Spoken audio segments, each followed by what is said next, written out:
From rogue individuals hacking computers as a hobby in the early 1990s, cyber attacks have evolved into a highly sophisticated and lucrative business. Malicious actors, or those who exploit the vulnerabilities in digital networks and assets, can range from private groups who wage attacks for financial gains to politically motivated threat actors. Their targets are no longer just the large corporations or government institutions, but the common people like you and me, who now have the power of digital technology and the associated risks that come with it in our hands. The reliance on digital technologies has exacerbated cybersecurity risks across the globe. The positive impact of digital tech in accelerating poverty reduction can also be undermined by the increase of cyber threats and risks, especially those targeting critical infrastructure. What kind of cybersecurity policies should be in place?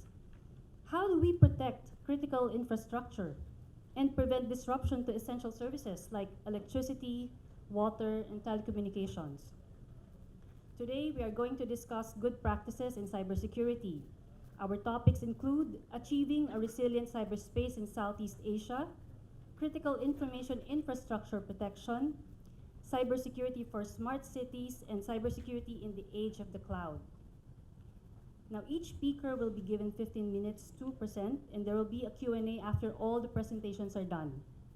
For those joining us online, you may use the chat box for questions, which I hope to read later.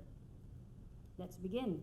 For our first speaker, I'm delighted to introduce Mr. Keith Detros from the Tech for Good Institute, who will discuss their latest paper, Towards a Resilient Cyberspace in Southeast Asia. Now, a brief background on Mr. Keith Detros. He is a program manager at the Tech for Good Institute, handling policy studies on cyber resilience and the digital economy. He leverages almost a decade of experience in government affairs, evidence-based policy research, and stakeholder engagement. Mr. Detros is also involved in thought leadership activities, participating in moderating panels in both regional and international discussions. Let's give a warm welcome to Mr. Keith Detros. Good afternoon. My name is Keith, and I'm the program lead for the Tech for Good Institute. I'd like to start a little bit on the Tech for Good Institute. We are a non-profit entity established to encourage conversations across the digital ecosystem on how the promise of technology can be leveraged so that the growth may be inclusive, equitable, and sustainable. I'd like to thank again our organizers for today, the Asian Development Bank, for the invitation, and I hope our conversation would lead to our efforts in building a resilient cyberspace. In the next 15 minutes or so, I have the honor of setting the scene for the discussion.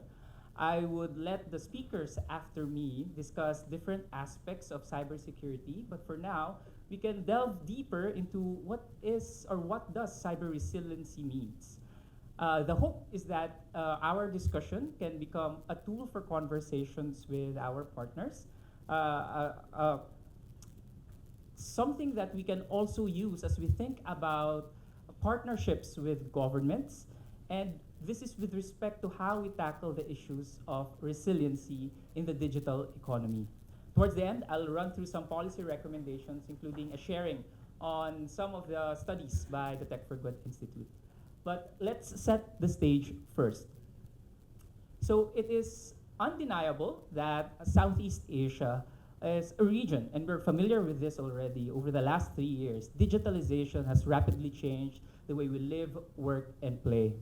And we have heard all about the impressive numbers, including growth projections by 2030. And there are several reasons why we can be optimistic why digital economy growth will continue.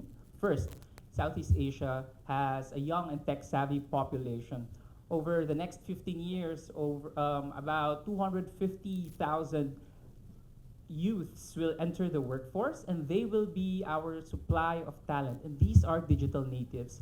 If we nurture them with the right skills and competencies, they can still fuel growth beyond the 2030 framework that we have.